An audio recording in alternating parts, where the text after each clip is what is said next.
dance or something? I'm going to do a dance. That's my new thing, to do a dance. No. I'm going to say... To start the live stream. Oh, dance wait. To start the live stream. I was in Top Chat. We're doing I got to do live chat. We're doing a dance to start the live stream. We're live. Hello, everybody. Glad you're here. Welcome. Hey. It's Wednesday. It's 8 p.m. Central Standard Time. You're in the right place at the right time because all the cool people are in the chat. Very nice to have you here. Thank you for being here. Tonight, we're going to talk about fish. Imagine that. What? That's why we're here. Really? We are and going plants. Fish and plants. Perhaps. Maybe some invertebrates. Maybe. So that's our plan for today. Hold on, let me get all the things here situated and working and ready to roll here. All right, now we're in a better spot. So I hope you're all doing well. It is now, we are in summertime. It's summertime fish keeping time, which means it sometimes gets a little bit harder to manage fish and take care of fish and do all the things you want with your fish. For some of you, I'm sure, as life gets busy, right? I'm just wondering how many of you out there find it a little bit harder to keep up with fish tank maintenance and stuff like that as we get further into the nice weather and, I don't know, picnics start to happen and outdoor things and all kinds of stuff. So, yeah, so today we're going to be answering your questions. Hope you had a chance to write them on down, and we'll hopefully have a chance to answer as many as we can. We are going to do a giveaway today. I didn't put it in the title because sometimes I just like to sneak up the giveaways. I'm a sneaky giveawayer. So we'll do a giveaway a little bit later on. Got some cool stuff in store for you today. Yeah. You're seeing all the stuff right over here. It's right over here in this area. Not so much here or here, but right there. We've got some giveaway stuff. Chris G said, "Nice shirt, Joanna." So you are wearing... I am sporting the our Greenwater Aquarium Society shirt. And yeah, it's a sweet color green. And it does happen to be my favorite color. Green. Yep, Greenwater Aquarium Society.org, I think it is. I think I should know the website. But anyway, speaking of places we're going to be there. So if you are in the area, if you're in the Midwest and you're looking for great deals on fish and shrimp and plants and rocks and wood, we are going to be at the Greenwater Aquarium Society swap on June the 26th. That is a Sunday coming up here in a couple of weeks. We have to get prepared for that here pretty soon because it's coming up a lot faster than I imagine. Yeah. So we're going to be there.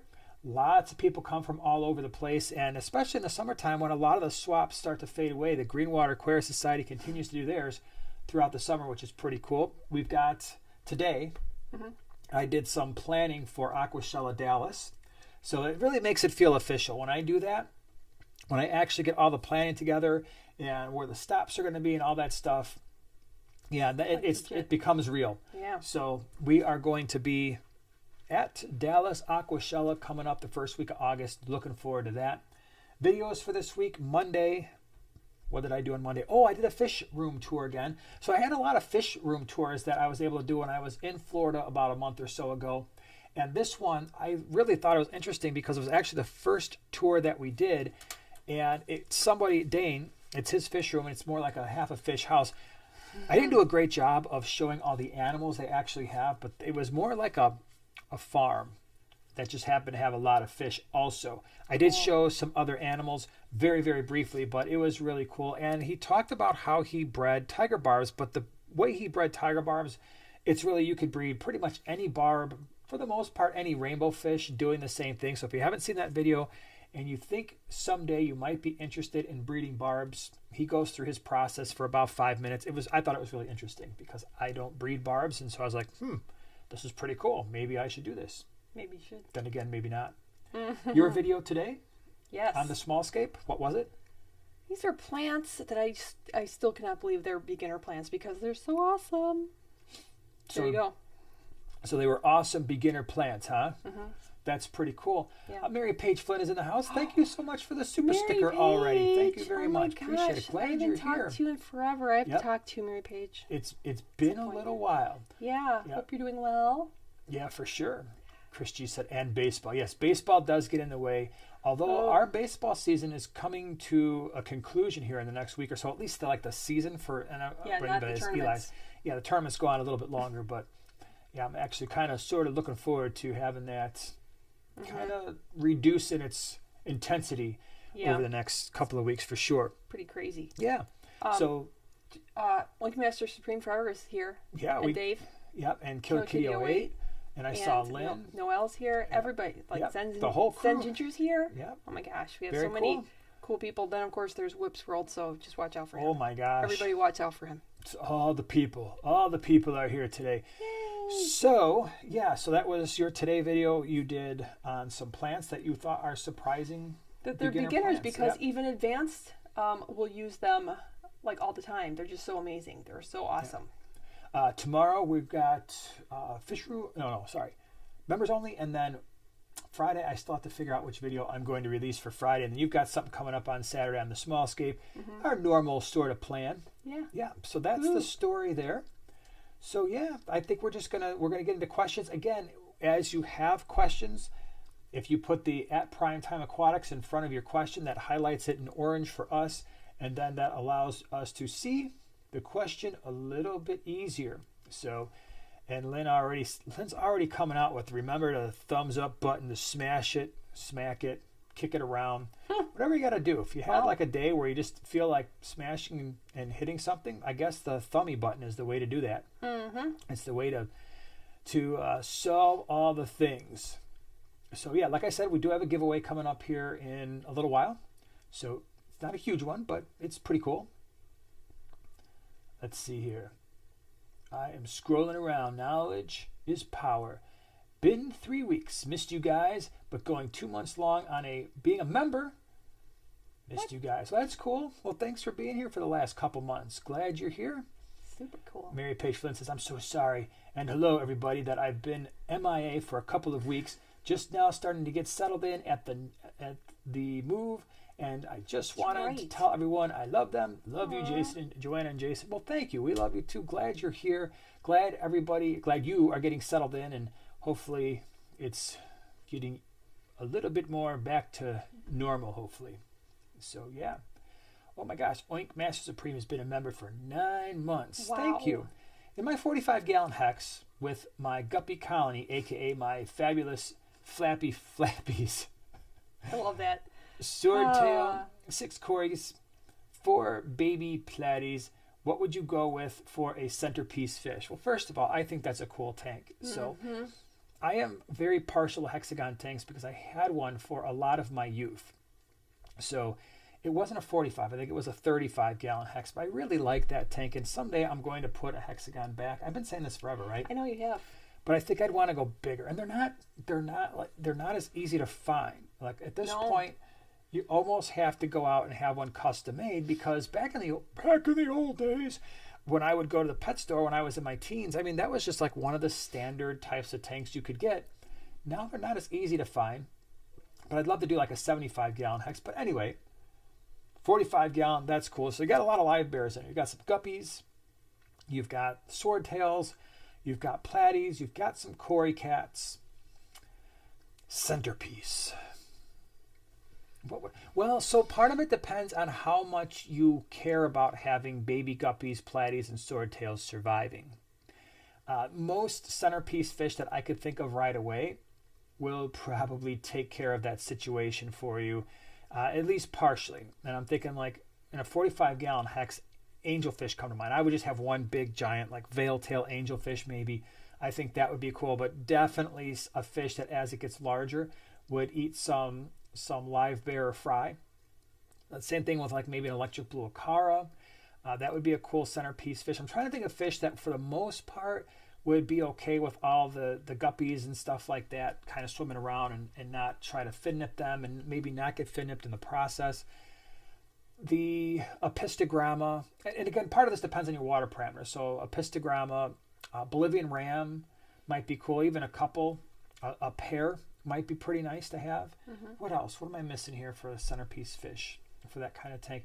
Smaller ones that I don't know if it's necessarily what you're looking at, but like the peacock gudgeons, doing a half a dozen of those could be pretty cool. Offers a lot of color. But if you're looking for that larger one, you got the angelfish, you've got electric blue acara, you've got Bolivian rams, you have the apistogramma.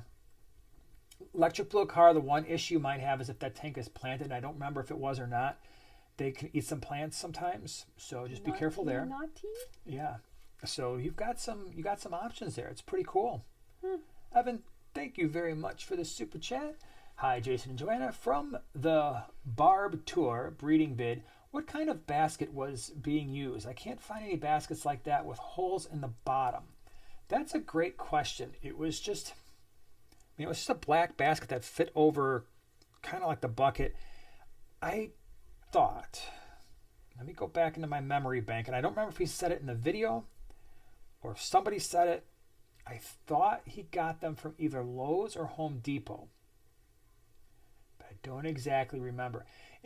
Pretty much any basket that's going to fit that 5-gallon bucket that he had going on, that's got holes small enough so that the adult fish can't get through, but yet the eggs will. So, I mean, the eggs are very, very tiny. So, and probably what's happening is if he's waiting a day or so or a day or two, a lot of those eggs are still getting caught up in that spawning mop as well. That's why you see in that video when he removes the basket, he would remove the adult fish, take the basket, and then he chucks that spawning mop back in the bottom of that bucket because he's probably assuming that a fair amount of those eggs are somewhere in that spawning mop, not just falling through the bottom. So the advantage to having that basket is if the eggs start to hatch, the fish will go through there and then the adults will have less fish to feed on. But pretty much any basket will do, as long as the holes are fairly small, the adult fish can't get through.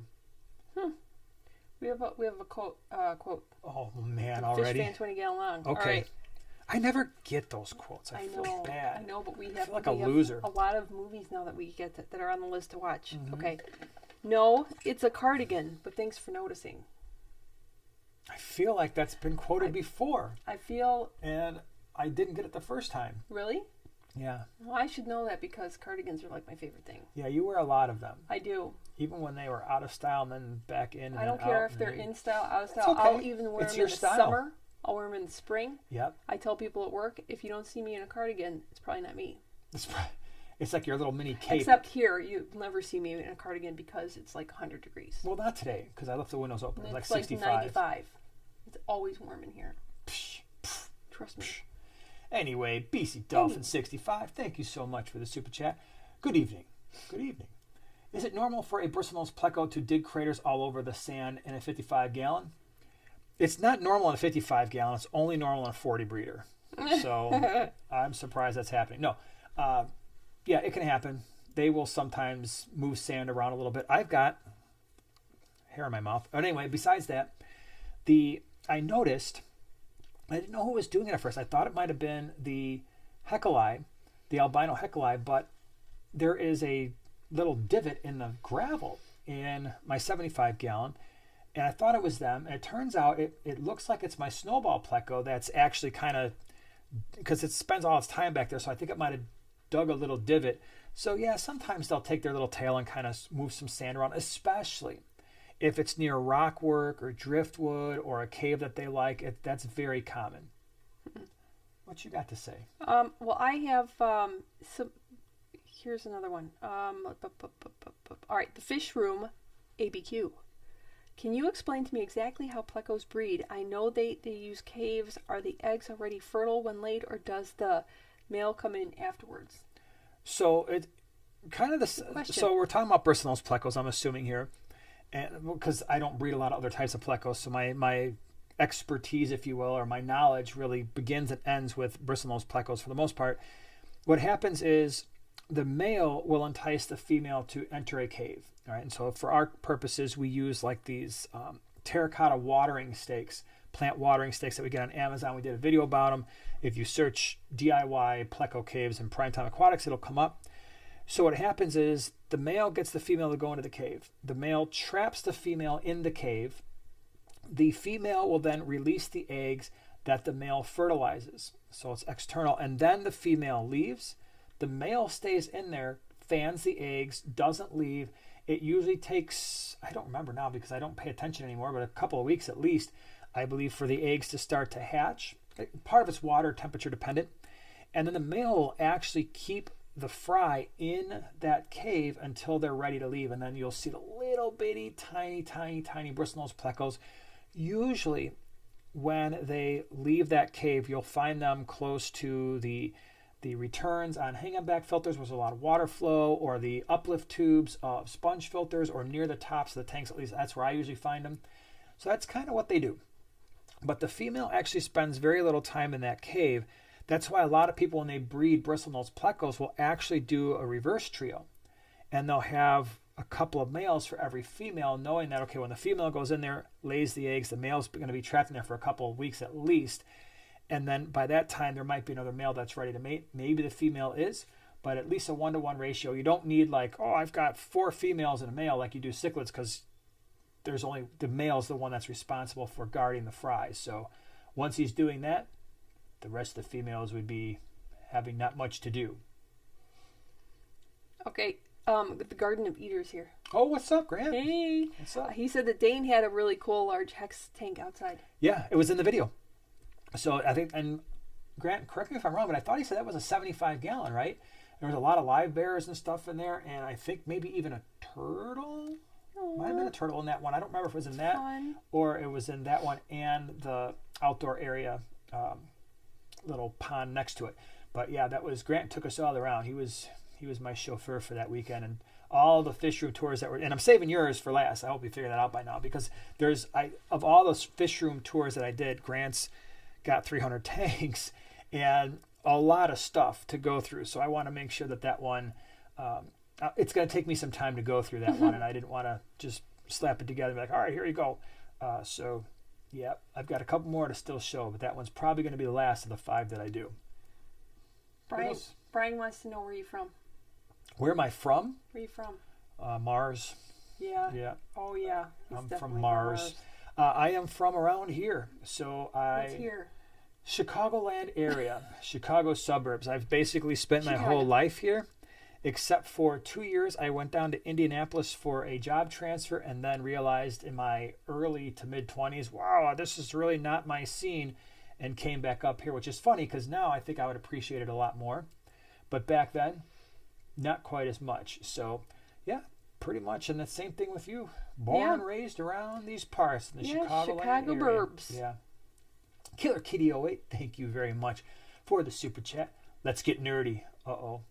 Is specific gravity and salinity the same thing? I want to set up a tank for figure 8 puffers. Any tips? This will be my first non-fresh tank. Are there plants that can live in brackish? Okay, so let's take this one at a time. Specific gravity and salinity. Specific gravity is a way to measure salinity.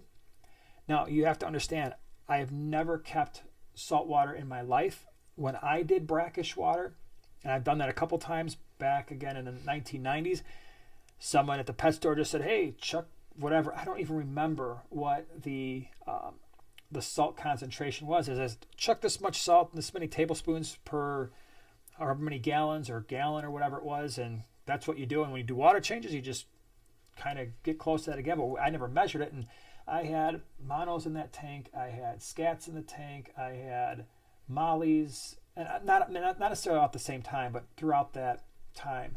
Mollies do really good in brackish water. What else? I think I had some type of puffer. I'm missing a couple.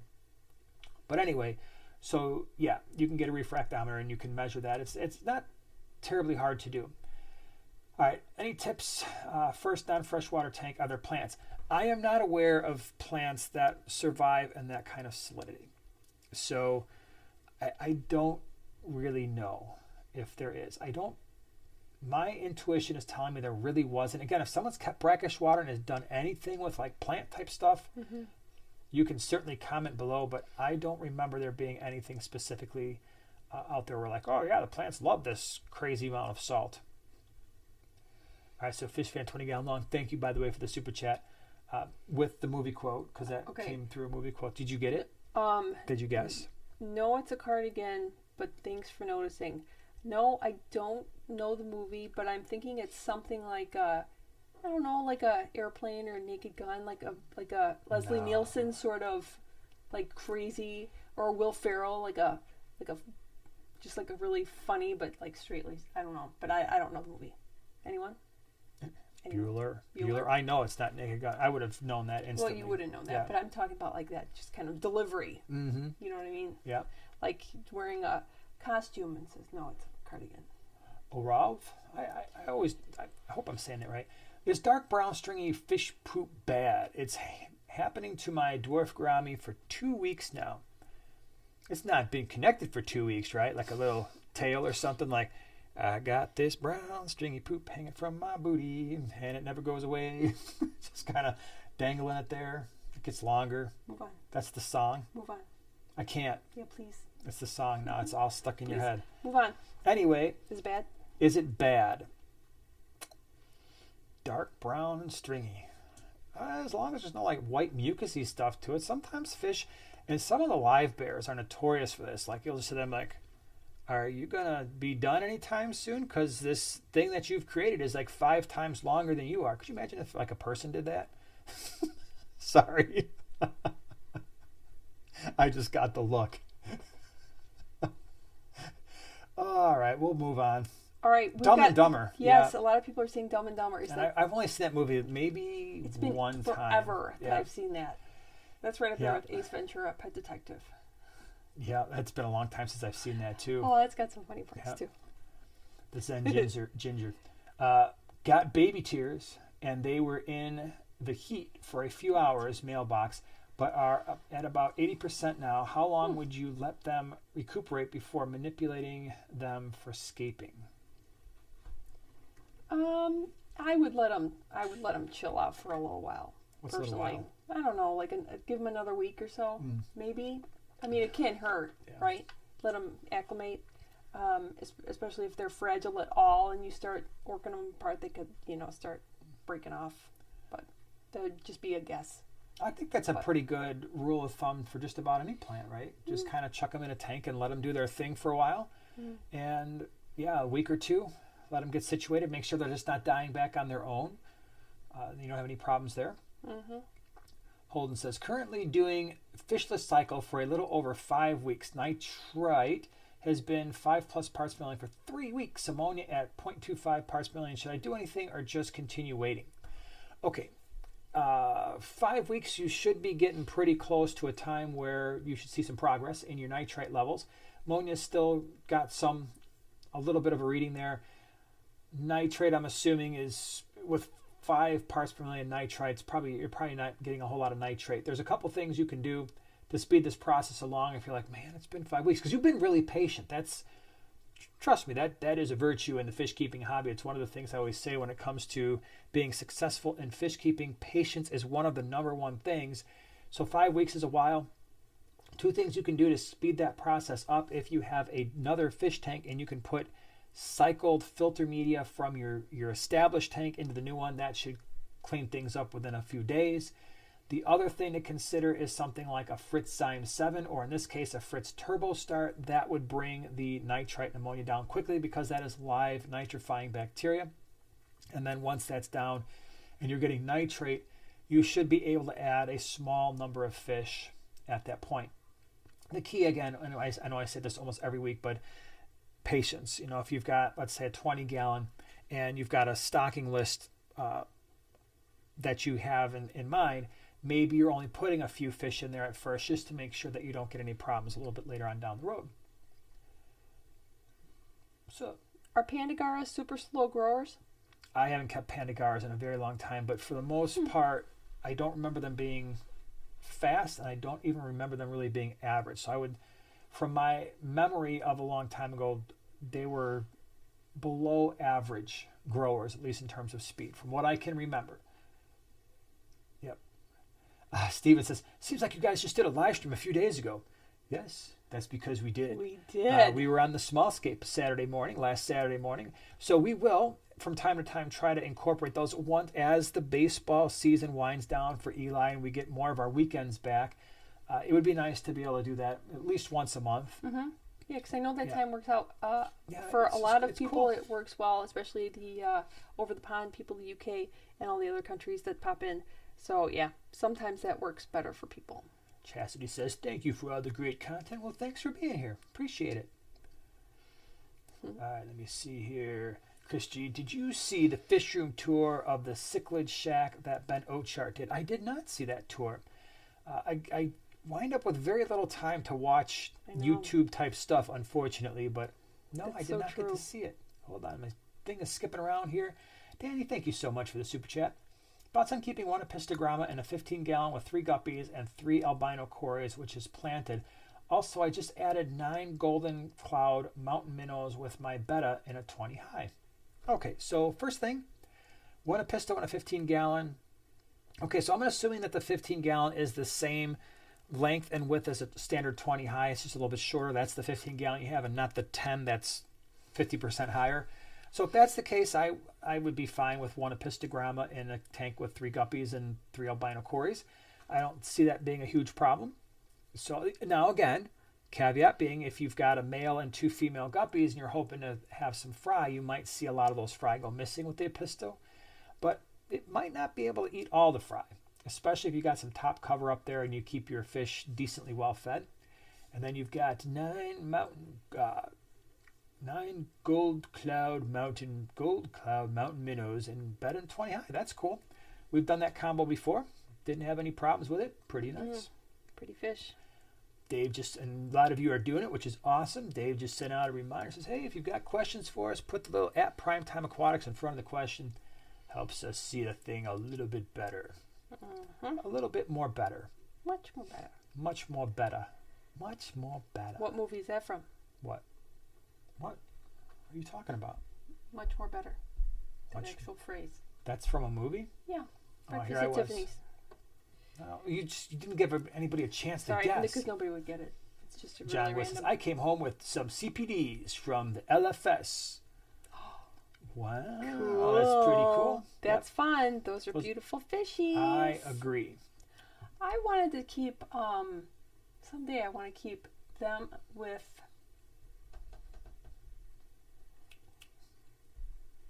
Good talk.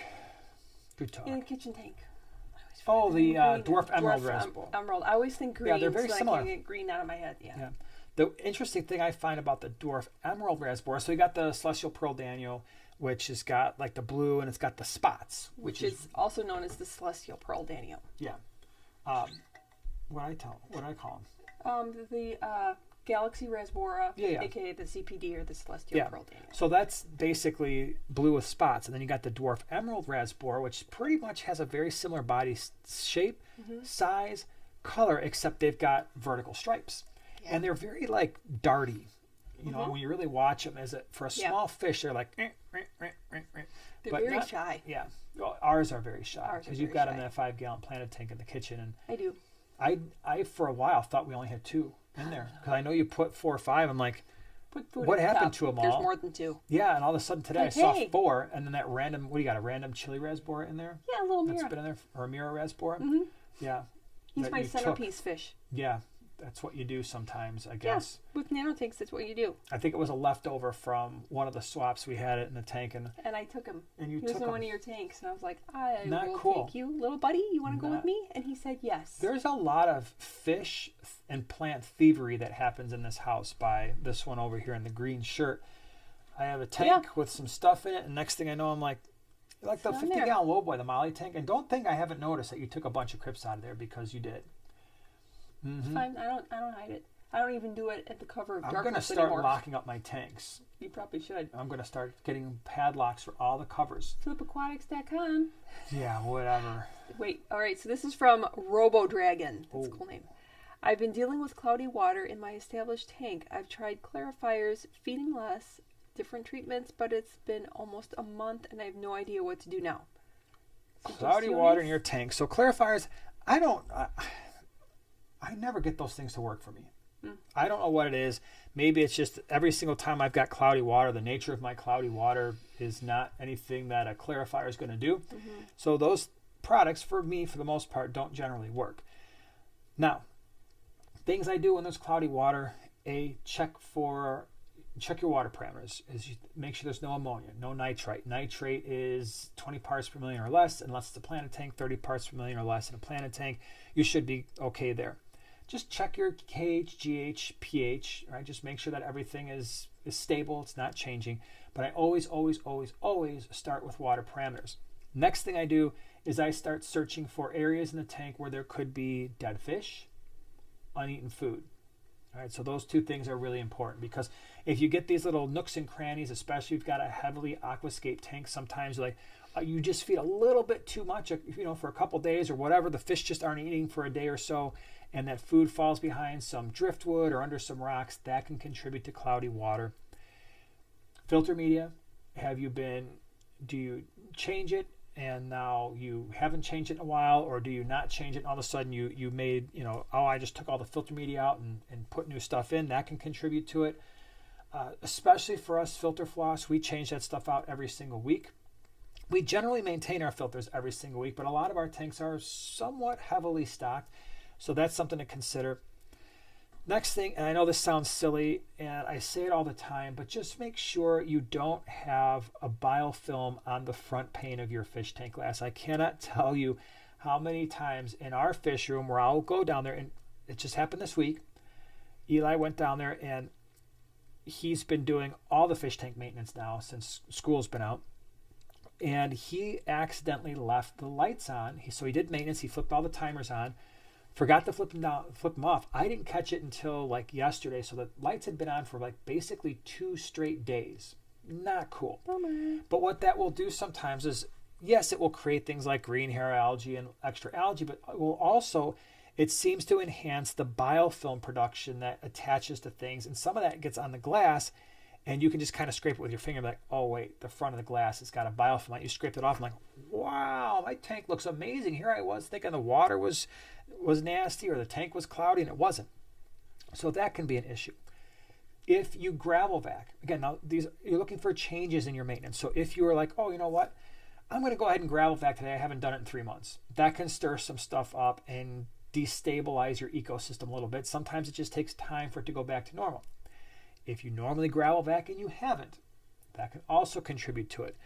The main thing is, when it comes to cloudy water, is you want to make sure that your water parameters are okay, your fish are active, they're acting normally, they're eating normally, and sometimes, not always, but sometimes just a little bit of patience and backing away from the tank and not doing anything to it for a week or so can be very helpful. Mm-hmm. Yeah. Knowledge is Power has been a member for 3 months. Well, thank you. Appreciate it.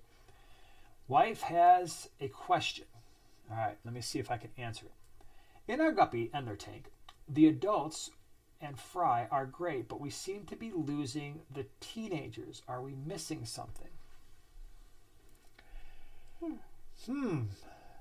Well, so the first thing that comes to my mind is genetics, right? What are the adults looking like?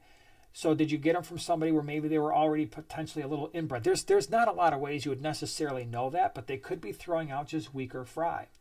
So what happens is, they themselves, the adults, are healthy enough to breed. They're healthy enough to have fry. But then because of maybe poor genetics, the fry just kind of, they don't have a long lifespan. So they don't get to a point where they get to reproductive age. That can happen, especially if, the endlers and guppies have been part of the same group for a very long time. So there could be just too much inbreeding there. 2, check your water parameters and just make sure that you've got, guppies and endlers tend to like a little bit harder water. So if you're up around 10, 11, 12, 13 degrees on your GH and KH, that would be pretty nice. If your pH was at least a 7.5, but as you get closer to 8, that would be pretty cool. So as you veer further and further away from those more ideal water parameters, that could be something. The other thing to consider is what you're feeding your fish. And so sometimes certain foods, it might be worth trying to change your food and say, okay, do they like something different? For us, we like to feed a lot of live baby brine shrimp, and that tends to really help with fry survival, and even the adults love it. Could it be something where, are they small enough to be eaten by the adults? So maybe the adults aren't getting enough food, and you would think, well, they would probably go after the fry, maybe, but maybe the fry are well enough hidden in the top cover where it's just harder for the adults to get to them, and the juveniles are like, hey man, I'm coming out here, it's going to be great. And if they're small enough to be eaten still, that could also happen. So, and if they're like teenagers, they probably know your thing, so they're just going to swim wherever they want. Yeah, they're stubborn little teenagers. So hopefully those are some things to kind of consider. Sean, thank you so much for the super chat. I have a question. I have a 150-gallon pond tub with koi and goldfish. Now I'm going to upgrade to a 300-gallon tub soon. Can I use the 2x12 treated wood for the ledge or shelf over the edge of the pond to build a filter spillway or seal it? Okay, hold on. Let me think about this here. So you're going from a 150, so you're doubling the size of the pond, going to 300 gallons. That's cool. Can I use a 2x12 treated wood for the ledge? Oh, I see what you're saying. I would not use that wood.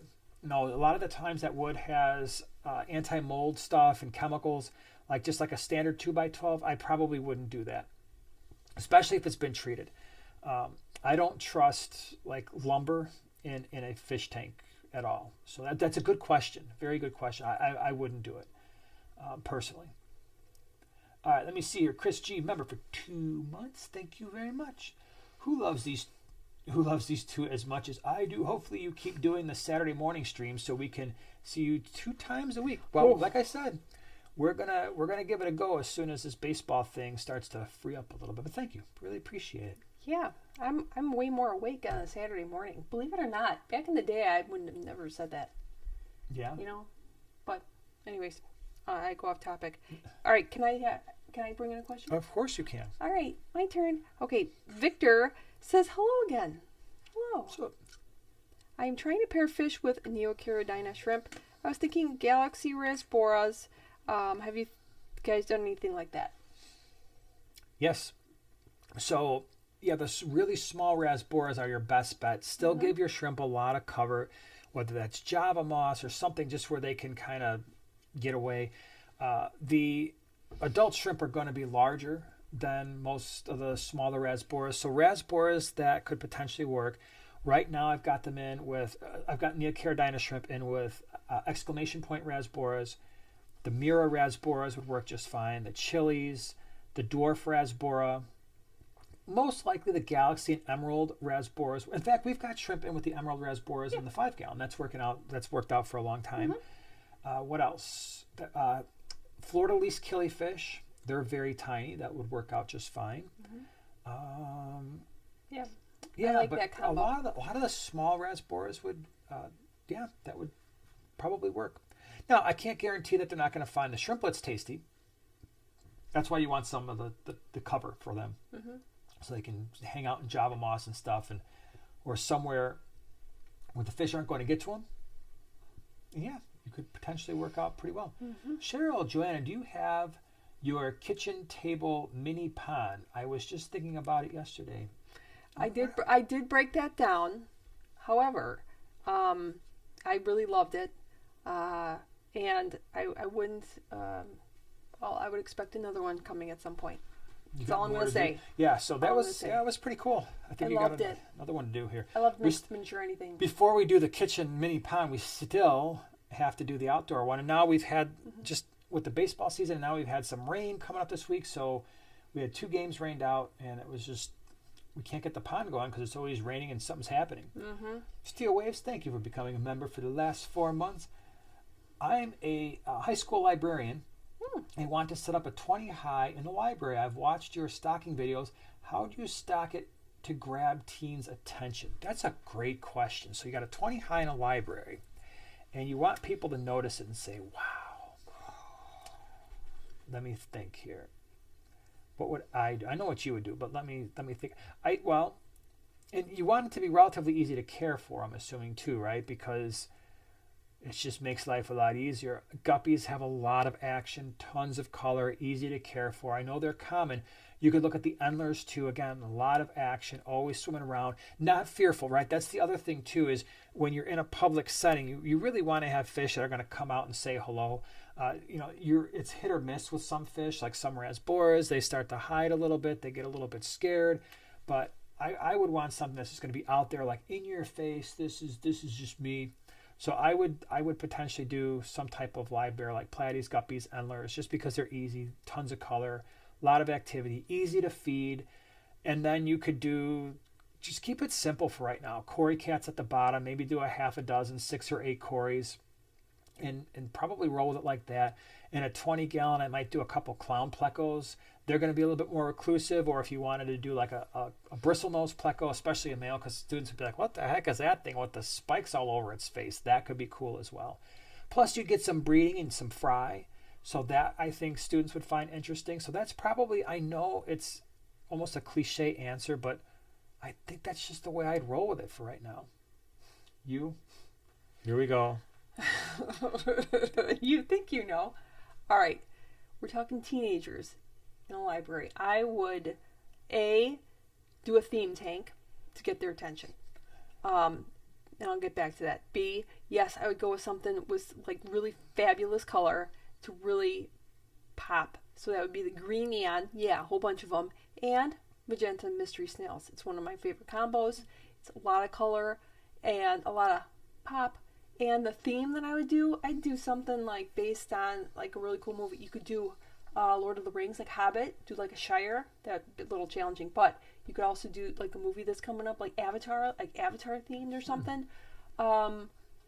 Star Wars, whatever the most recent variation is of that. But I would totally do that. They're a little too old for SpongeBob, and SpongeBob's kind of not in the thing. But yes, I would totally jump on a theme. But I would probably try to make that theme as natural as possible, right? Sure. Hopefully live plants, rocks, wood. I think both of the things you mentioned, that lends itself well to that. Sure. For sure. Mm-hmm. Let's see here. Hold on, I got to squint. Clingy 83, is that what that says right there? Sure. I think Is it good to mulm a new canister filter to speed up seeding? Absolutely. Yeah, you could do that. That's why I use filter media. So I just grab and it doesn't matter. I mean, if I grab a bunch of filter floss from a used hang-on bag that's been sitting in there for 3 or 4 weeks and just chuck it in the canister filter, good to go. If I've got a big old, flat sponge that I've taken from some other type of filter, in the canister filter it goes. That's kind of how I roll with that. Knowledge is power. Thank you so much for the super chat. The few of the fries seem to have what seems to be bent backs, and we are looking to maybe move. How would you suggest the best way of moving multiple tanks may be? Sorry, you're so helpful. I can't but ask so many questions. Well, thank you very much. So you got some fry with bent backs. That's not unusual. Even with a healthy strain, sometimes that'll happen when you're having lots of fry. There is some culling involved. Unfortunately, it's not something we'd like to talk about, but it does happen where we have to cull some fry because they're not going to live very long anyway. So yeah, it might just be a matter of with the guppies, just going back to that real fast, of introducing potentially new genes to the tank. Maybe you've got, if you've got a specific strain, try to get that strain from a different source. If it was just a local fish store that sold them, maybe you order some online. Just try to get some new genes in there. Maybe that will help. In terms of moving multiple tanks, well, we did a video on it. So again, the long version of this answer would be in the video, how we move fish tanks or how to move fish tanks. Part of it depends on the size. If you're looking at 20 gallon, if they're, generally speaking, if they're more than 10 gallons, usually I'm draining all the water. I'm taking out any of the hardscaping that I think could crack the glass. So if I've got large rocks in there or something that can crack the glass, that's probably coming out. If not, if it's just, smaller rocks and wood and maybe some plants, something like that, it's possible just to drain the water most of the way down, take the tank, try not to disturb any of the hardscaping, put the fish in a bucket with an air stone or a sponge filter, especially if it's got cycled media, and carry the fish like that. Now, if it's less than like a 10 gallon or less, it is possible sometimes to move the tank with the scape, as long as you're really careful and keep the fish in there, especially if you don't have to go very far. You just have to make sure that A, you're not stirring up a bunch of stuff, and B, that the tank isn't going to be completely shifting and stuff with the fish in there, because then that might not be the healthiest for the fish. But your safest bet is to take the fish and put them in a bucket or a tote, depending on how many fish you've got. Throw an air stone in there, battery-powered air pump. More than 20 gallons, more than 10 gallons, I'm usually just breaking it down and resetting it up. 10 gallons or less, let's try to leave the scape in there if you can, especially if you've got live plants, because you really don't want to uproot those things and try to replant them, because it's going to take a while for them to get back to what they were doing before. But yeah, that's the thing that stinks about moving tanks, is it's like a day unto itself. Yeah. Yeah. Yeah. Yep. All right, I'm sorry if you got this one already. I want to make sure that you did because I'm like still way up there. Did you get the super chat from Sean about a 150-gallon pond tub with koi and goldfish? You did. Just checking. You can tell them, everybody. That's why. Yes, I did. That's why I phrased it that way. Yes, I did. Okay, good. Let's see here. Sean, thank you for becoming a member 19 months ago. Holy cow, that's a long time. Thank you. Any suggestions on what could be used to make the ledge or shelf for the spillway tank? I didn't finish my thought. I'm sorry about that. So that was the question. Yeah, that's a continuation. So a lot of people use rock work. They might use gravel, rock work, put it on a slope, and then have some type of a liner under that. Again, I'm not a pond expert. I'm not a pond builder person. We've done our tiny little one, which doesn't have a spillway like you're talking about. The pond guy, Greg Whitstock, he's got a YouTube channel. He does like high-end ponds from everybody from Shaq to all the popular people on the face of the earth. If you want to know a lot about ponds and get good ideas, the pond guy, Greg Whitstock, he is definitely the authority, in my opinion, on ponds. But if I were going to approach it, I think that's how I would do it. I would probably use rock work, a liner, and then some type of rock or gravel to cover the liner and do it that way, rather than trying to use that type of wood. So hopefully that helps lead you in the right direction. Our Aquatic Universe, thank you very much for the super chat. Hi, Jason and Joanna. That's you, by the way. Have you ever used RODI water in a freshwater tank? If so, do you think there would be any benefit of it over using tap water with a dechlorinator? Thanks. Yes. So the answer is yes. We have an RODI unit that we got from CoralView. This was probably, I don't know, maybe it's got to be close to a year now at this point. Maybe, I don't know. So one of these tanks was RODI. One of them down in the living room was RODI. Is there a benefit? There is if your fish require very soft water. And so a lot of times we get this question, hey, I've got hard water or I've got well water where it's, I've got liquid rock, and how do I soften it? The truest way to soften your water is to use RODI, reverse osmosis water, because it's pulling out all the minerals, it's pulling out all the stuff, and you're left with pure water. So in our case, our TDS, total dissolved solids, and I don't generally use that measurement except when checking, okay, what's our tap water relative to the RODI? From what I can remember, I'm thinking that our TDS was well over 200, 250, something, I don't remember exactly, but it was in the 200s at least. The RODI was like 3 or 4 parts per million. So it was a big difference. The reason why I used the RODI is because we had Caridina shrimp, and then I remineralized it, right? Or if you had wild-caught discus, wild-caught angels, some type of, maybe you've got wild-caught apistos. That's a lot of times, or certain Cory cats, some of the fish that come from South and Central America in these really soft water environments where the pH is very low, that's the only way you're going to achieve those water parameters, unless you naturally live in a place that has extremely soft water. All that being said, our tap water, again, is normally around 10 degrees KH and GH. pH is around 8 to an 8.2. Every single fish tank that you see in our house has the same water parameters. And it's one of the things that I talk about when we're looking at different types of fish, where it's like, well, you can't keep, Severums or Geophagus with cichlids from Africa. And the reason is the different water parameters. Well, there are reasons why you wouldn't want to keep certain South and Central American cichlids with African cichlids, but in my opinion, water parameters are one of the least important reasons why. And the reason for that is we've got 80 tanks, and every single one of them has got generally the same water parameters. We just do what you do, and that is tap water, which is what we have, dechlorinator, boom, that's it. I don't change the water parameters because I've got Severums in this tank, or angelfish over here, or pistos over there, or checkerboard cichlids over here, and African cichlids in a different tank. It's all the same. So yes, there could be an advantage if the fish require that.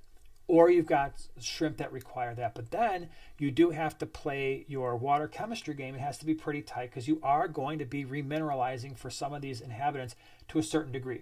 And when you do that, you just got to be on your game. Also, RODI can be expensive. You are going to, not generally speaking, you're going to produce if you, like for us, we couldn't do 80 tanks with RODI, not with the system we have. We would never have enough water for that in a million years.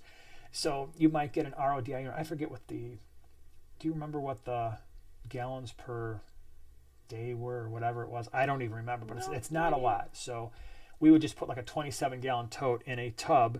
That way if it overflowed, it didn't matter. But so it can be fun. It can be useful and even necessary in some cases, but for most fish, it is not. Now, if you're coming from someone's like, yeah, but my GH and KH are like 18, and my pH is 8.8. Well, yeah, that might benefit quite a bit. Should we do a giveaway? Yes. What do you think, everybody? Should we do the giveaway? Let's do it. Yeah, I think we should. So hang on to that. I'm going to talk about the few things that we've got here. Again, it's 3 things. One person is getting 3 things. You've probably seen this combo once before at least, because I just don't know why, but I decided to do this combo a bunch of times. What we're going to be seeing here, all this comes from Flip Aquatics, flipaquatics.com. They are a channel sponsor. One of the things that we asked going into this year is if they would be willing to supply some products for us to give away on our live streams, and they were very excited by that. So they do help support the channel, make it run. If you like our channel, check out flipaquatics.com. They are the leading retailer in shrimp in the United States. I just checked their website. I don't know when the last time was you checked their website, but I always, when I go to their website, I check the Nanofish and just the fish in general. And they've got some cool ones. Somebody was asking about blue-eyed rainbows last week. Yep, they've got them. But I went and looked at the plants. I know. I always Your look finger at the plants. will hurt. If you're into aquatic plants, check out flipaquatics.com because they've got a bazillion plants right now. Stuff from Tropica, all kinds of things. Tropica now. All right, so we'll start with the least. We'll go to the most. Okay. Okay? All right. So this is something you've seen before. I just like these things. That's why I like to give them away. First thing here is you're going to get an intake sponge. This thing goes over the intake of a hang-on-back filter or a canister filter. It protects fry, it protects shrimp, it protects fish with long fins from getting sucked into. Snails is another one. So you put this over the intake. 2 things happen. Thing number 1 is, again, you're protecting all your fish. Thing number 2 is as the water's traveling through this intake filter, it is getting seeded with live beneficial bacteria. So it becomes more surface area for your beneficial bacteria. The other thing that's happening is it will probably allow your filter media to last a little bit longer. And especially if this is a canister filter, that's a big deal because maintaining canister filters, not fun. I say this all the time, but you can cut this thing in half. There is an end piece over here. You can cut this in half and you can get 2 filters, intake filters if you've got smaller hang-on backs or canisters. So this very, very useful thing. They sell these on Flip Aquatics, many different sizes. That I just got the bigger ones because I knew people could cut them in half and get a 2-for-1 deal going on this. Next thing is if you're someone who is into invertebrates, shrimp and snails, we have the Cats Aquatics snail food. So this, a lot of people ask about, how do I know if my shrimp or my snails are getting the calcium and the minerals that they need to make sure that they're forming healthy shells? And then this is a great way to do this. We use this. We've been using this in our fish room for quite some time. I will throw, and Cats Aquatics has a number of different types of foods. Again, you can find them on Flip Aquatics. But what I like about this stuff is I can just chuck, 3 or 4 of the little chips in our snail tank, in our shrimp tanks, and they instantly go to it and form little shrimp and snail mounds. So this is a great way to ensure that you're giving your shrimp, your invertebrates, your shrimp and snails what they need, but also not drastically changing water chemistry, because that can be a little bit of an issue if you're throwing in, let's say, large pieces of cuttle bone or something like that. Not only are the invertebrates getting an advantage there, but sometimes you can start doing this to your water parameters. This is much smaller quantities, much smaller pieces, a little bit easier to use, not going to change your water parameters as much, or probably at all. The last thing, and again, one winner is getting all 3 of these things. These are the Tropica nutrient capsules. So basically your fertilizer root tabs. Thank you. I was looking for that word. Fertilizer root tabs. So if you're establishing a planted tank, There are 10 of them in this box. This is good stuff. You shove them in the sand or the gravel, especially when you're setting up a new tank. These things, we definitely use the root tabs when we're establishing a new tank, but 10 of them in here, this would definitely get at least a couple 20-gallon tanks going if you had 10 gallons. Generally speaking, I would probably add 5 to a 20-gallon maybe, right? Is that about what you do? And 3 or 4 to a 10-gallon, something like that. But all 3 of these things, that's what the person is getting. Again, these came from Flip Aquatics. If you are looking for these kind of things, check them out because they help support our channel, and that makes the fish room a little bit easier to run and stuff. So let me do this the right way. So one thing real quick is this is 2 things. Well, hold on. There's a bunch of things. First, number one thing is you've got to be in the 48 states because we can't ship outside the country with this stuff. True. What's the other things that you wanted to say? The other 2 things would be you have to type go first. I'm going to type it, yeah. Okay, you have to type go, and then you enter your number guess, and we're going to tell you the range that you guess between. So all 3 of those things. Yeah. I'm going to type in go right now. Make sure you're in live chat. Yeah. And your number is between 50 and 75? Yeah. All right, so it's a number between 50 and 75. The first person who gets it gets the stuff. Here we go. Numbers are rolling in.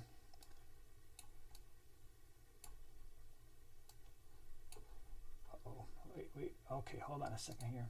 Did we get it yet? No, I don't see it yet. You don't see it yet? Nope. Number is between 50 and 75. Do you see it? Mm-mm. Hold on. I think. Do we have it? I don't see it yet, but I'm going very, very slow so I don't miss it.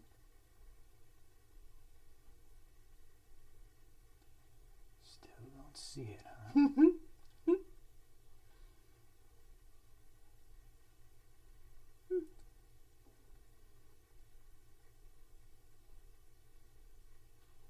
Hold on, we're still looking. Okay. Got it? All right, we can stop. We can stop making the numbers. Do you want to make sure, you want to double check me Hold on. I'm still looking here. And again, for those of you who are looking, you've got to be in live chat, not top chat, because it will throw off your numbers if you're not. Okay, so you got, right here. Yes. Oh my gosh. That's what I have. I think we have a repeat winner. Really? I feel like they've won before. No. Maybe not. I don't think so. All right, so here's the winner. We do have a winner. Okay. So we can stop. The number is number 70. 70. And it looks like, to the best of my knowledge, Barky B, you were the first one to type in that number based on the live chat order. So let me just double check, Barky B. I am 99.9% sure because we both went really slow in making sure that you were the winner. So what you have to do is you are going to go to Primetime Giveaway, all one word, Primetime Giveaway at yahoo.com. Send us your mailing address and we're going to send you some cool stuff. We'll send you the things. So that's awesome. Thank you very much for playing the game of we just gave away some things. And don't worry if you didn't win. We're going to have more. This is not the first time we've ever done a giveaway, and it certainly isn't the last because directly off screen, I've got 4 boxes of stuff that is still sitting there that is still going to be given away at some time. So Barky B, you are the winner of tonight's giveaway. So go to Primetime Giveaway at yahoo.com to get your stuff. And that, my friends, was the giveaway. So now we can go back to answering questions and doing whatnot. Ooh, a lot of people guess 70 afterwards. Yeah. Yeah. There was a lot, huh? I double checked 3 times. I know, so did I. Okay. All right. We're good. We're back to questions. Stop done. Yeah, we can. Matthew does stuff, says we can stop. Wow, they still want to answer, still put numbers in there. There's still a lot of numbers coming through here. Okay, hold on. Now we're back to questions. Now I see it. The Zen Ginger, yes, Barky B was the first. Yes, we all concur. Thank you for that. Thank you for double checking that. Yes, I really do appreciate that, actually. Yes, very appreciated. Very much so. All right. Some people didn't get the memo. Yeah, you guys just really, I just wanted to add some numbers in here. I saw like a 432 in there just for fun. Yep.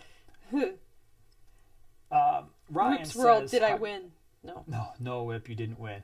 How do we know that, Barky B? Because almost everybody sends us a confirmation thing of their username. And we generally have some really cool people that don't mess around. Mm-hmm. And yeah, we have a lot of honest people in this chat of ours. All right, let's see here. Daniel says, I was considering getting an assassin snail to take care of my pest snails that would come in on plants. Should I keep my nerite snail in the separate tank than the assassin snail? I would probably do that, Daniel. I would. So at one point I had a 20 long, and this was the craziest. This was not meant to be. So when you hear this, A, I wouldn't replicate it, and B, don't yell at me because it wasn't a planned thing. 20 long Neolamprologus similis tank. There's a shell dwellers, little African cichlid shell dwellers. They get about a maximum of maybe 1 3/4. Had a whole tank full of them, probably 15 or 20 of them at the time. Right above that at the time was our mystery snail tank. It was our breeding tank. There was hundreds of them in there. Well, sometimes they would crawl out, somehow get into that bottom tank. At one point, there were 2 or 3 very large mystery snails in that African cichlid shell dweller tank, and they lived together for a very long time. Even more weird is there were a few assassin snails in that tank as well. And for some reason, all 3 of those different inhabitants got along for the longest time ever. And then eventually I think the mystery snails just got old, because at that point I'm like, well, I'm going to leave them in there. Everybody's leaving them alone. So I left them all alone. So 2 lessons to be learned there. Sometimes there's unusual combinations that happen, but 2, in that particular case, the assassin snails left the mystery snails alone. Maybe it was because the mystery snails were so much larger. I don't really know. All that being said is I wouldn't do that purposely. I would not throw assassin snails in a tank where I knew mystery snails or nerite snails were going to be in the tank. So I would, yes, leave them separate. If you're going to do that, by the way, if you're going to put assassin snails in for your pond snail problem, a lot of people are disappointed when they throw 1 or 2 in, like, let's say a 20 gallon that's got 150, I don't know, ram's horn snails or something. Usually I would throw in like a half a dozen. I remember I had a 40 gallon, well, we have a 40 gallon breeder. It has our Cypachromis in there. It's got some brevis shell dwellers. The pond snail situation was getting out of control. Those cichlids were not touching them. They don't generally do that. So I threw in maybe 6 or 8 assassin snails, and I think it took like 6 or 8 months before we had a snail-free tank. Also understand, if you throw in multiple assassin snails, what you're doing is you're exchanging snail populations. What you're going to exchange is, I no longer have the pond snails or ram's horn snails, but now I have a fair number of assassin snails. I don't mind that for a couple reasons. One, they generally hide. So I don't see the assassin snails come out in the tanks in which they're in. They go into the sand. I don't see them until around feeding time. Then they come out and eat, and they vanish again. 2, they also look a lot nicer. I just think they look cool, so I don't mind them as much. Dave from Iowa's got a new goal. He said hit 200 likes. So let's see if we can give Dave from Iowa a little, we listened, we cared. We heard you. We heard you, and here we are. All right, Matthew Duststuff has a great question. Okay. Ready? I'm ready. All right. Do you have any tips on feeding a pleco? My fish always take away their food. Yes. Best thing to do when it comes to anything, any type of pleco, and some types of catfish. Feed them at night. So wait for the lights to go off. The lights need to be off. Like the tank lights are off. There's not a lot of ambient light in the room where the fish can still see. They're still awake. Give it like 15, 20 minutes at least after the lights go off, and then throw in whatever you're going to throw in, whether that's, Rapashi or sinking pellets or whatever. And then do it lightly at first. And then if you wake up in the morning and everything is gone, then you know, okay, they ate, they're good. And then that's how I would approach that. That's usually the easiest way, because you're right. A lot of times those much more aggressive fish that eat more aggressively, eat a little bit faster, yeah, they will steal the food. Now, the funny thing is when the bristlenose plecos get larger, like our 4, 5, 6-inch males, they don't take any stuff from anybody. They are in there and they're headbutting other fish away, and they can be somewhat aggressive during feeding time. So while it's an issue right now, as they get older, watch, they will become far more assertive when that food hits the ground. They'll be like, no. You fish were swimming up there. Down here, this is my area. This is my turf. And they will fight for it. Mm-hmm. Yeah. What else you got? Oh, there was a question on how often to, Chris. Do you see Chris's, how often to gravel back? I didn't. Do you have a... Is that the question? How often to gravel back? That's a super chat. Chris wait, G. I missed a super chat? $2. Yes, thank you, Chris. Oh, I got buried. Thank you. Yeah, I know. It got buried by my all the chat numbers. went... Okay, I'm sorry. Yeah. How often do I gravel back? Every single time.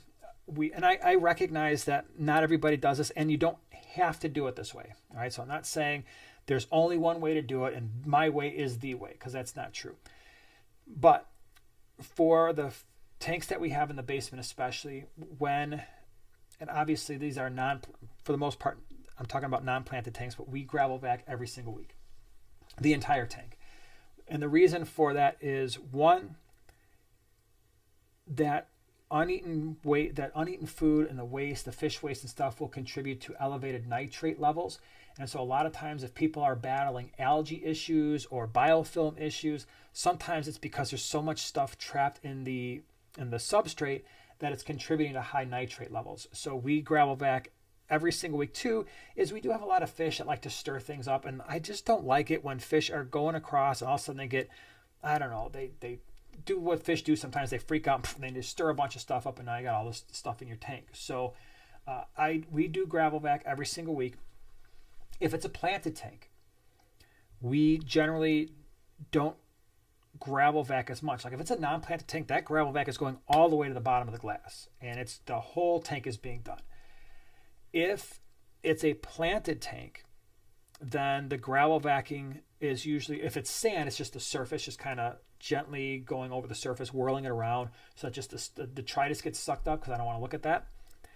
If it's a gravel planted tank, we might just go into the gravel just a little bit, just to really kind of suck up the stuff, because if you don't, eventually it just gets really hard to manage water parameters. You wind up with high nitrate levels, a little bit more algae issues, sometimes cloudy water, filtration, like your filter media doesn't last as long because it's constantly sucking stuff up. So that's how we roll. Okay, so if you you gravel vac once a week, is there a possibility that you can gravel vac too much? No. That's a great, that's your question? Or that was part of the question. Okay, yeah, that's actually a really good question. I'm glad you asked that, because a lot of people wonder, are you going to somehow disturb your beneficial bacteria by gravel vacuuming too much? And there's two responses to that. One, your beneficial bacteria need access to oxygen. So you don't have a ton of beneficial bacteria deep into the gravel, because there's no water flow down there. There's not a lot of oxygen. On the surface, like if you've got gravel on the surface of that gravel, there will be some beneficial bacteria. However, they're forming biofilms and they're sticking to that surface. And so gravel vacuuming isn't going to supply enough power to do any substantial damage to your normal flora, right, or to the beneficial bacteria. The second thing is, the more detritus, the more fish waste that gets stuck in between the pieces of gravel, the less likely the beneficial bacteria are going to survive even a little bit further down. So it should be a benefit there. But there is no, in my opinion, there's no downside to gravel vacuuming a fish tank every single week like we do. And I think it contributes, it's one of the things that contributes to our fish tanks generally the water appearing a little bit cleaner, not having the algae issues to deal with, that kind of thing. Something's Fishy, thank you so much for becoming a primate primetime partner. Appreciate it. Glad you're here. Welcome to the wonderful, weird world. Yep, the world that you're not even a part of. I know, right? Yep. Yeah. All right, here's another great question. All righty. All right. This is from Robert. How much more nitrates do Blackwater tanks tend to produce given the breakdown of leaves or wood creating the tannins? I've never tested it. That's a great question. I think it would partially depend on the amount of organics relative to the volume of water. I haven't noticed a difference. And let me be really careful here. Again, the way I would notice a difference, because I don't test water unless there's an issue, the way that I think would tip me off, like, oh my gosh, here's the reason why there's an issue, is if I had excess algae growth or biofilm growth, something like that. But I haven't noticed it in any of my tanks. But at the same time, we don't do a ridiculous amount of botanicals in our tanks. But even the times where we've had massive pieces of driftwood releasing almost dark tea-like water in some of our tanks, I've never really noticed there being a huge issue. So, but it's a good question. But it's not something I've gone through and tested. Like, okay, what's the nitrate levels going to look like over the next month or two? Part of that also is we're still doing our water changes. So any tannins that we add tends to be somewhat temporary, because as we do the water changes, the tannins are being removed, unfortunately for us. So it does go away. You got something else? You're on a roll. Okay. I am on a roll. All right. This is from Cohen Likes Fish. What do you recommend for a 3.5 gallon tank? It's a little longer than a normal 3.5, and I want something more different or unique. 3.5, huh? Longer 3.5, so almost like a bookshelf. Probably a bookshelf. We've got a bookshelf 3.5, and we've put all kinds of stuff in there. We've had the fleur-de-lis killifish. We've done shrimp. We did scarlet batis in that tank, one male, one female. So we did a pair. I wouldn't put multiple males in a 3.5 scarlet batis, because that could be an issue. But have we done anything else that I'm trying? I mean, I know we've done more than that. The really small rasboras, like the miras. If you've got if it's a 3.5 bookshelf tank, those things are at least as long as a 10, if not longer. So things like the mira rasboras, the chili rasboras, the dwarf rasboras are very fine. Tiny. You could easily throw a half a dozen in it. And I know 3.5 doesn't sound like a lot, but it is if it's that longer bookshelf tank. So all those are options. Mm-hmm. But the head render for most of you already said that, right? Yeah, fleur-de-lis killifish. Yeah, those fun, and they even have them in golds too. So that's more unusual than the regular Burmese. We've got them in this tank right here. There's 5 or so in there. Very tiny. Yeah. Robo Dragon, thank you very much for the super chat. Thanks for the compliment on my name, Joanna. How would you guys suggest moving a fish in a 5 to 10 gallon tank when moving to a state 15 hours away? Okay, so I'm assuming you're going to make that. I'm going to assume that you're going to make the drive all in one shot, right, for 15 hours. Probably not. I wouldn't assume that. Okay, well, all right. So it doesn't. I guess it doesn't matter, because I don't think I would change what I would do. And even that if you're staying in a hotel? Yeah, because depending on how much time you have, I would probably want to cycle a sponge filter in that tank or tanks right now. Then what I would do is I would get an air-powered pump, or one that's USB powered that you can just plug right into your car, throw that sponge filter in a 5 gallon bucket with a lid, right? So I'd want to have a lid, drill a hole in there so that the air pump, the line can go through there. And then I'm really not worried too much about the fish at that point. And the reason why I say it doesn't matter then if you're driving straight through or not, if you've got a 5 gallon bucket that's filled at least halfway or 2/3 of the way, and a cycled sponge filter, and you're not going to be feeding them during this time. So just kind of thinking this through. I would most likely stop feeding them the day before the move, so not producing as much waste. They go in the 5 gallon bucket, battery powered air pump, air line, into the cycled sponge filter with a lid, and then they're probably good for that trip. And just set up your tanks and use the same filter media, right? Hopefully everything else, the Aquascape is somewhat maintained. If it's a 5 gallon, maybe keep an inch of water in there. So if you've got live plants, they're still going to remain, they're still going to be at least partially submerged in the water. And that's how I would roll with it. That's how I do it. Oh my gosh, the thing just skipped around. Rob, thank you so much for also becoming a Primetime or Primate Primetime partner. Glad you're here hanging out with us. Mm-hmm. What you got? I just had you don't have nothing. Well, I did. And man, then you ain't got nothing. How about that? Here's a movie quote. Okay. You ain't got nothing, man. You ain't got nothing. I'm going to have to do a better quote because that one's kind of bad. Wait, hold on. I lost it. Pain. That's my other quote. You got any predictions for the fight? Oh. Pain. No, I just ruined it. Everybody's going to get it now. Yeah. It's pretty lame. Yeah. Danielle wants to know, my 8-year-old would like to know where's the best place to buy a substrate or media bags. Best place to buy substrate and media bags. That's a good question. So it depends on what substrate you're looking for. Generally speaking, we just use our local fish stores because they have pretty much every brand and every type. Between the few that we have, I mean, we just go there. Any pet stores? Because I also like, when it comes to substrate, if you're not familiar with all the different types, sand can be different, right? Some sand is very, very fine. Some of it has a larger grain size. There's trade-offs for both of those.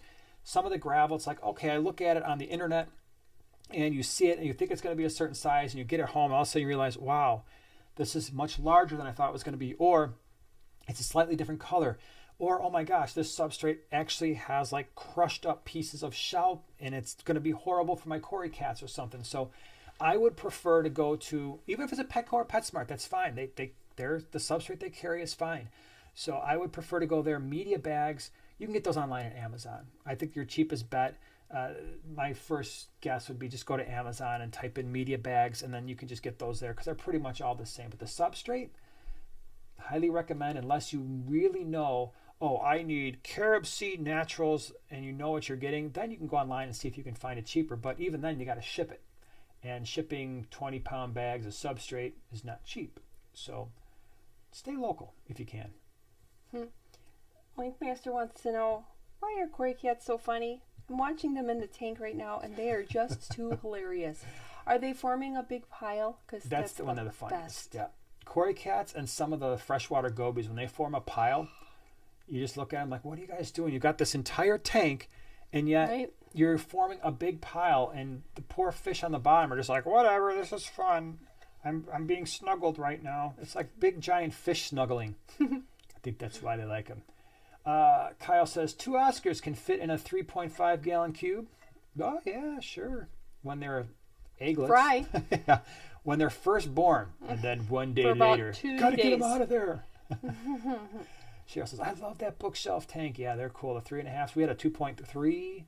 That's pretty cool. We have a lot of bookshelf tanks. We've done the 2.3, the 3.5, the 6, the 9, the 12, the 16, and we have a 22. And the 16 and 22 are not set up yet. So no, they're coming. Someday soon. They're on the way. Yep. Brandon says, psst, dear wife, I just got all my Dollar Tree fish stuff. Ooh. Sweet. That's There's a lot lots of of things. goodies to be had at the Dollar Tree. Very cool. Yeah. That's very cool. All right, let me see here. Makes Killer me Kitty want to 08. go to the Dollar Tree right now. Anyone know when the next Petco 50% aquarium sale will be? I have no idea. Didn't they just have one? Or they're having one? I don't know. I used to have I don't know if they still update it. But if they do, I at one point linked a website that was tracking it. And it was a video where I said we got more tanks. It was one of the first videos we did. It's probably within the first, if you like reverse do our whole video thing from oldest to newest instead of newest to oldest, there's one where Luke is standing in front of a big stack of tanks at a Petco. And I'm pretty sure, I don't know why I remember stuff like this, because this was 5 years ago at least. In that description, I linked a website that used to track the Petco sales. Really? If it's still active, it'll be there. Well, that's fun. So look for the thumbnail where Luke is standing in front of a pile of tanks at a Petco. It'd be one of the first 20 or so videos we ever did. There's a document in there. I have no idea because I haven't looked at it in 5 years. Lynn says, how does one catch baby Borneo loaches? A trio has turned into many dozen quick little, those things. Good luck. If it were me, I'd probably have to, you're destroying that. I hope it's not a great scape because you're going to have to pull most of the, I'll tell you what I tell my boys whenever we're catching a bunch of fish. Take everything out of the tank. Yeah. Lower the water at least halfway. For the Borneo loaches, probably 2/3 of the way. Use 2 nets. One net to kind of guide them towards the net that you want to scoop them in. Have some patience. Know that your floor is going to be wet. You're going to be wet. Your clothes are going to be wet. Your pants are going to be wet. And have fun. I mean, in theory, have fun. Yes, in quotes. Yeah. Fun. Mr. Fish. So I tried cherry shrimp for my 3-gallon, and I have to admit, I didn't like them. So I returned them. Anything else I can have in a 3-gallon besides a betta or shrimp? If it's a cube, unfortunately, I would probably, your betta, your shrimp, snails. But if you didn't like the shrimp, I'm not so sure you're going to like the snails either. But when it comes, is it a cube? Well, I'm assuming it's a cube. I mean, if it's just like your standard cube, I don't know. I maybe it could just be. It could be like Peanuts tank. Yeah, if that's the case, maybe you could do the Fleur-de-lis killifish. Could be like the because they're not crazy active. I don't even think I wouldn't put in a standard 3-gallon like usually the all-in-one cubes. I don't think I would even do any of the small rasboras in there, just because they do like to swim. The 3.5 bookshelf is fine because it's so long, but the cube not as long. So the only other thing I could think of would be the Fleur-de-lis killie, and even that I might just do a male and 2 or 3 females, see if you get some breeding. Be kind of exciting, but I don't know if I'd go beyond that. Yeah. All right, what do we got here? I'm scrolling along. Silver Creek Aquarist. How old do cribs, pelvic acromis pulcher, need to be before moving or selling? Usually they're going to sell best when they're starting to show color. So whenever obviously when the males start to get the finnage, but that's, you're going to have to wait on that. So whenever you start to see some color is when you will have better luck, because otherwise you're dealing with people who know what they are. And keep in mind, the larger they are, you're going to get a little bit more money. Obviously, they're going to take up more tank space, but they usually get along as fry anyway. So, but let them start showing some color, especially because a lot of people are going to want to know, hey, are these males or females? And you should be able to tell that fairly, probably by maybe a little over an inch, 1.25 inches, 1.5 The females will start getting a rounder, more purpley belly. So that's what I would wait for. Mara says, MD doing an 8-foot tank. It's going to be awesome. I bet it will be. That would be my guess too. Dave from Iowa. Right now you can get a 60 breeder at Petco for around $121. That's pretty good. So the 60 breeder is the same length and width as a 75 gallon. It's just shorter, which makes it easier to work on. I really like that idea. I'm very glad that they came out with that size. It was a smart move. If I were building a stand right now, I could totally see myself doing a double or maybe even a triple stand for the 60 breeders. That would be quite nice. Because a lot of times with the 75s, you don't need that extra height. Whips World said, a much, much, much, much smaller Luke. Oh, did you see the thumbnail? Yeah. Yeah, Luke he was a little bitty guy back then. Yeah, compared to some of the recent pictures that I've put on Facebook and stuff. Yeah. These kids, they keep growing and getting older. Yeah, for sure. Just another human person. Is it safe to buy moss balls now? I think you had your thumb on the pulse of the moss ball. Yes, I have heard it said that they are coming back into the market. They're there. I've seen them at fish stores, and they've been given the go-ahead. So, yeah, my guess is if they're in the fish stores now, pretty much every store now they're being watched fairly closely. And the last thing they'd want to do is get shut down, because the issue. And I didn't even think about this originally when I did that video, the breaking news when it first came out.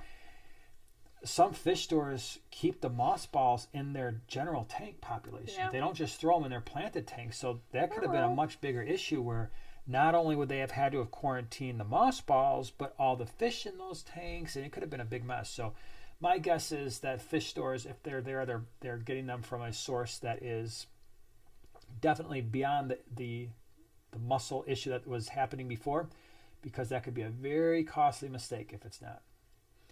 Kyle would like to know, would white clouds do well in a 3-gallon? No. Too active, way too active. Yeah, way too active. They're crazy. They're in our 8-gallon back there. Yeah, and even that's something where you could make an argument that they could probably do a little bit bigger tank for sure. Joe Jones, how much do you think it costs monthly in utilities to run all your tanks? It's somewhere, it depends on the time of year. On average, electricity is, I want to say it's about $120 a month. And then natural gas, You just looked at me like, what? At least $120 a month. And then the increased cost, because we have to keep the house warmer, especially in the wintertime, you could easily be looking at, I mean, we keep our house at 78. Now that's helpful in the summer because we're not using as much air conditioning, but in the wintertime, that's rough because normal people probably keep their house like what, 6? I mean, before we had the fish room, heating the fish room, I'm pretty sure I was like 68 degrees during the day and maybe it got down to 66 at night, somewhere in there. Yeah. And so now we're talking 78, 24 hours a day, 7 days a week, 365 Winter, days a year. Summer. So easily, that's got to be on average $60, $70 a month in natural gas. When it comes to water, the water is another probably $60, $70 worth of water changes. So right there, I don't know what all that adds up to, but it's what, $250, $300 a month in utilities. So yeah, it's not a cheap thing. I've done videos on it. And by the way, you could go back and look at the videos. I've done a few videos on what it costs to build out our fish room. And we didn't have 80 tanks at the time. I think maybe we had 50 or 60. And then I did a video where I actually calculated what it costs monthly, not just in utilities, but food and stuff. It's a costly endeavor. And it's one of those things that will kind of sneak up on you. All right. It's one thing when you've got 1 or 2 or 3 tanks, but when you make that commitment and you go to a fish room, it's a very costly thing. And we do it, I think, almost as efficiently as it can be done because we are heating the room. As much as I say, 78 degrees, you do kind of get used to that. I know people when they come over, they're like, man, it's kind of warm in here. For us, it's like when it's 72, I'm like, it's kind of chilly. But if we were to try to heat all of our tanks with heaters, or we were running individual filters like hang-on backs or canisters in all of our tanks, we don't even have enough power for that. But even if we could, it would be astronomical. So we do it about as efficiently as we can. Oink Master, thank you for the super chat. What is your opinion on kissing gouramis? They're aggressive.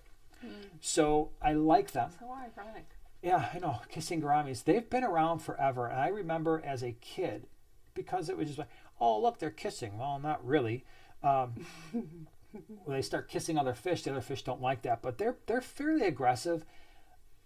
If I were keeping them, most likely I would keep them in a tank that's got some medium-sized South and Central American cichlids. I'm not talking about the bruisers like the Texas cichlids or the Jack Dempseys, but more like if I were keeping them with Severums, maybe some Geophagus, I think they'd be fine with electric blue Acara.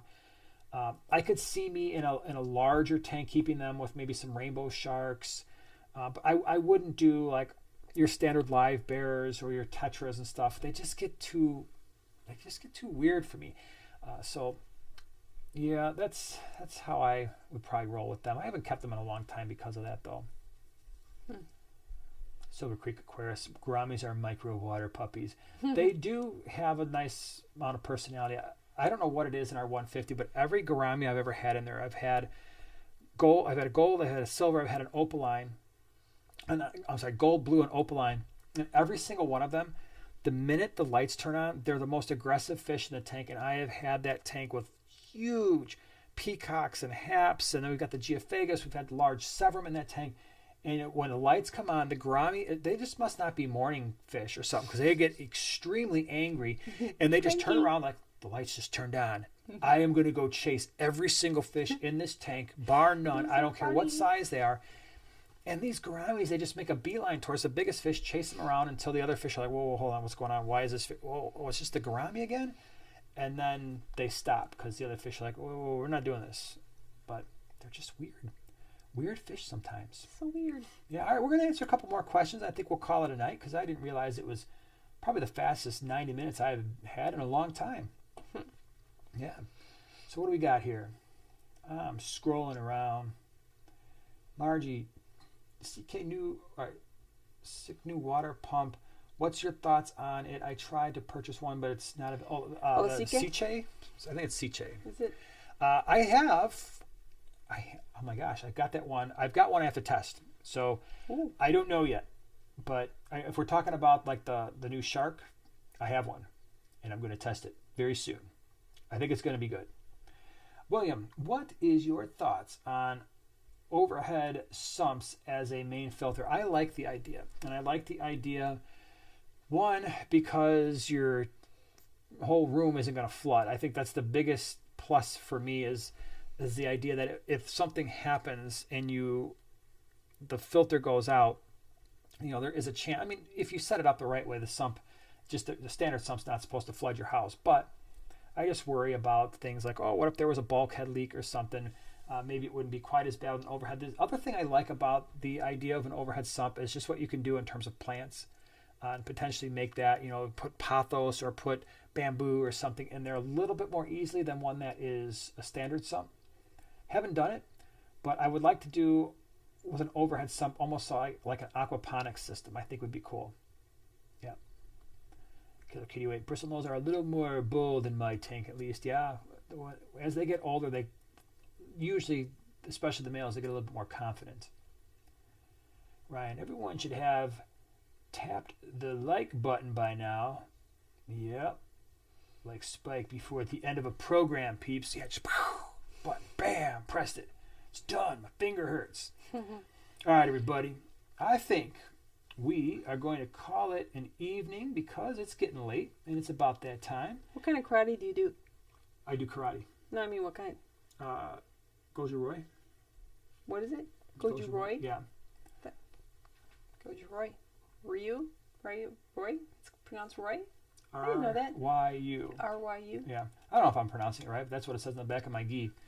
I actually don't really, I mean, the interesting thing about our karate is it's very different than, we do a lot of very practical stuff, which makes it fun.